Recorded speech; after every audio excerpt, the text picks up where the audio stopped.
pleasure to present to you Dr. Martin Luther King, Jr.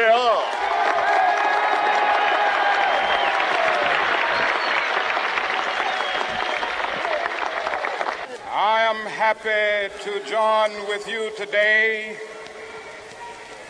in what will go down in history as the greatest demonstration for freedom in the history of our nation.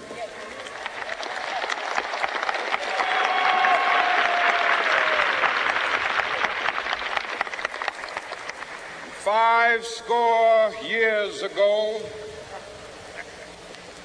a great American in whose symbolic shadow we stand today signed the Emancipation Proclamation. This momentous decree came as a great beacon light of hope to millions of Negro slaves who had been seared in the flames of withering injustice. It came as a joyous daybreak to end the long night of their captivity. But 100 years later, the Negro still is not free. 100 years later,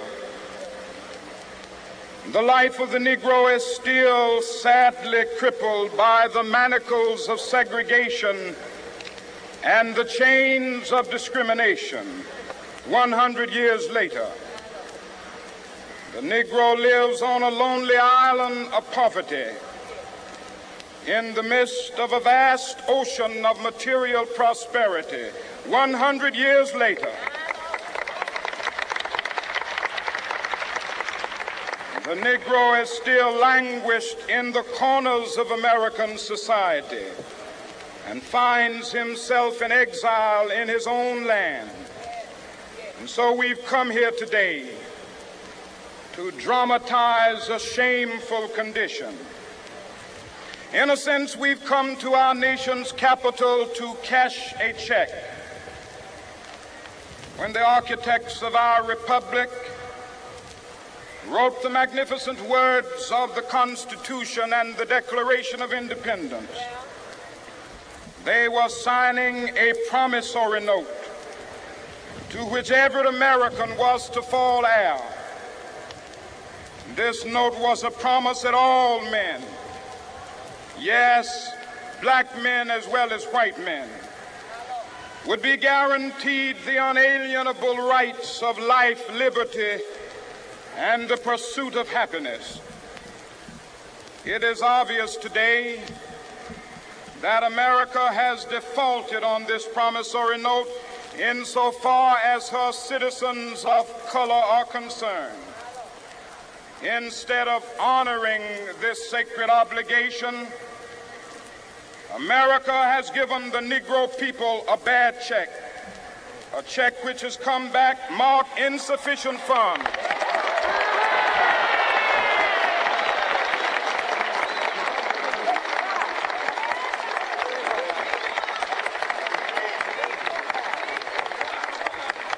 But we refuse to believe that the Bank of Justice is bankrupt.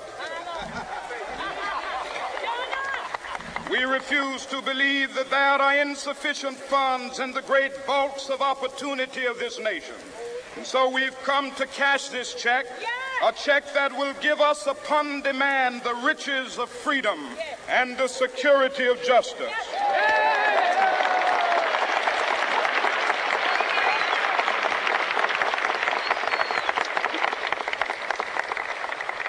We have also come to this hallowed spot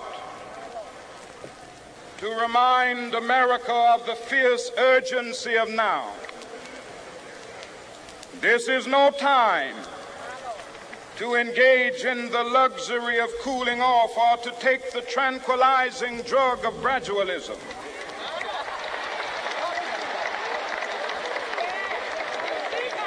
Now is the time to make real the promises of democracy. Now is the time to rise from the dark and desolate valley of segregation to the sunlit path of racial justice. Now is the time to lift our nation from the quicksands of racial injustice to the solid rock of brotherhood. Now is the time to make justice a reality for all of God's children. It would be fatal for the nation to overlook the urgency of the moment. This sweltering summit of the Negro's legitimate discontent will not pass until that is an invigorating autumn of freedom and equality. 1963 is not an end, but a beginning. Those who hope that the Negro needed to blow off steam and will now be content will have a rude awakening if the nation returns to business as usual.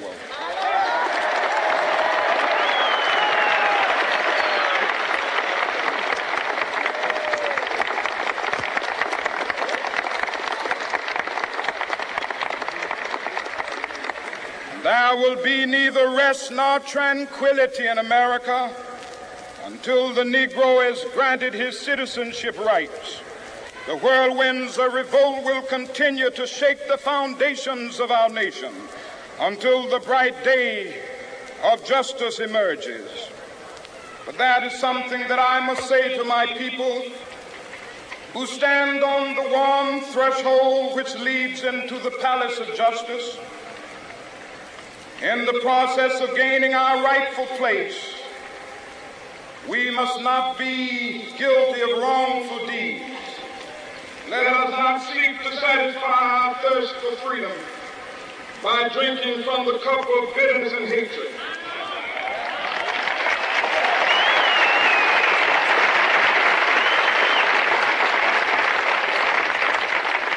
We must be able to conduct our struggle on the high plane of dignity and discipline. We must not allow our creative protest to degenerate into physical violence.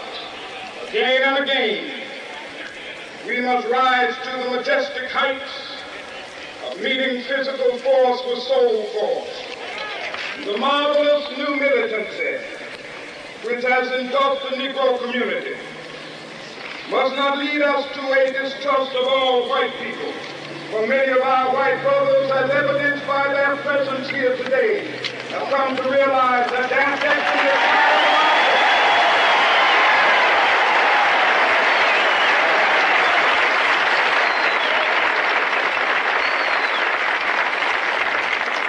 They have come to realize that their freedom is inextricably bound to our freedom. We cannot walk alone. As we walk, we must make the pledge that we shall always march ahead. We cannot turn back. There are those who are asking the devotees of civil rights, when will you be satisfied? We can never be satisfied as long as the Negro is the victim of the unspeakable horrors of police brutality.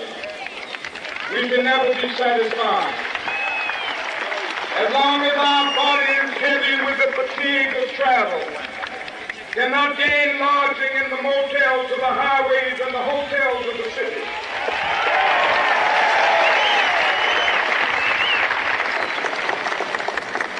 We cannot be satisfied as long as a Negro in Mississippi cannot vote and a Negro in New York believes he has nothing for which to vote.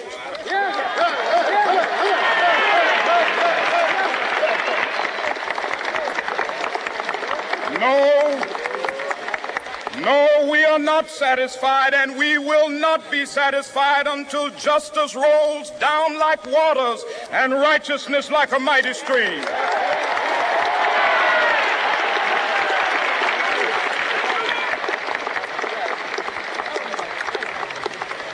I am not unmindful that some of you have come here out of great trials and tribulations. Some of you have come fresh from narrow jail cells.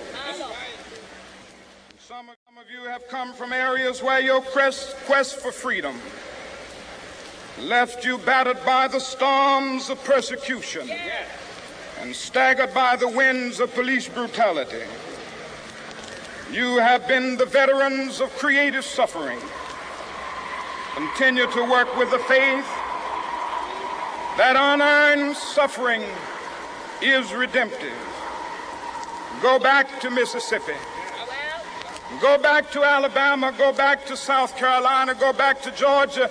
Go back to Louisiana. Go back to the slums and ghettos of our northern cities, knowing that somehow this situation can and will be changed.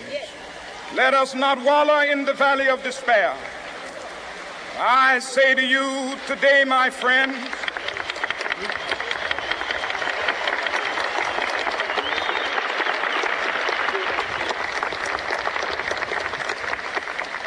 so even though we face the difficulties of today and tomorrow, I still have a dream.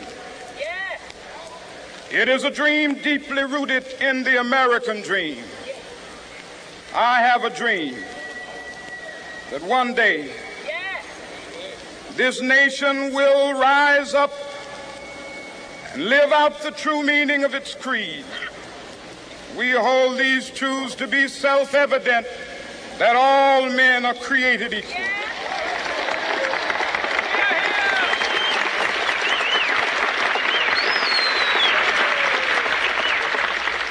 I have a dream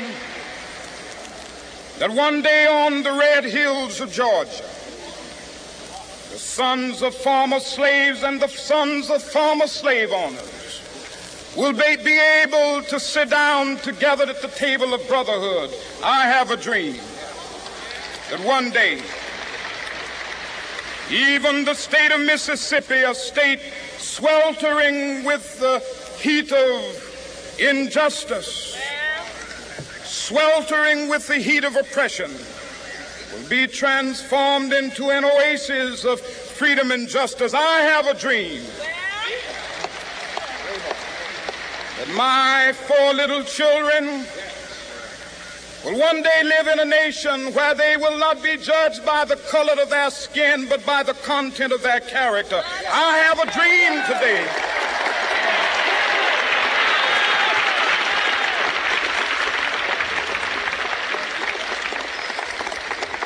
I have a dream that one day down in Alabama, with its vicious racists, with its governor having his lips dripping with the words of interposition and nullification, one day right there in Alabama, little black boys and black girls will be able to join hands with little white boys and white girls as sisters and brothers. I have a dream today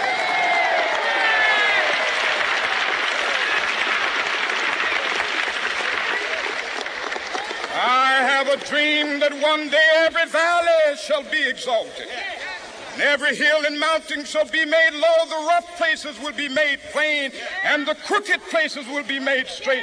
And the glory of the Lord shall be revealed, and all flesh shall see it together. This is our hope. This is a faith that I go back to the South with. With this faith, we will be able to hew out of the mountain of despair a stone of hope. With this faith, we will be able to transform the jangling discords of our nation into a beautiful symphony of brotherhood. With this faith, we will be able to work together, to pray together, to struggle together, to go to jail together, to stand up for freedom together, knowing that we will be free one day. This will be the day when all of God's children will be able to sing with new meaning, my country, tears of thee. Sweet land of liberty, of thee I sing. Land where my fathers died, land of the pilgrim's pride. From every mountainside, let freedom ring. And if America is to be a great nation, this must become true. And so let freedom ring from the prodigious hilltops of New Hampshire. Let freedom ring Let freedom ring from the heightening Alleghenies of Pennsylvania. Let freedom ring from the snow-capped Rockies of Colorado. Let freedom ring from the curvaceous slopes of California. But not only that, let freedom ring from Stone Mountain of Georgia. Let freedom ring from Lookout Mountain of Tennessee. Let freedom ring from every hill and molehill of Mississippi, from every mountainside. Let freedom ring, and when this happens, when we allow freedom ring, when we let it ring from every village and every hamlet, from every state and every city, we will be able to speed up that day when all of God's children, black men and white men, Jews and Gentiles, Protestants and Catholics, will be able to join hands and sing in the words of the old Negro spiritual, free at last, free at last. Thank God Almighty, we are free at last.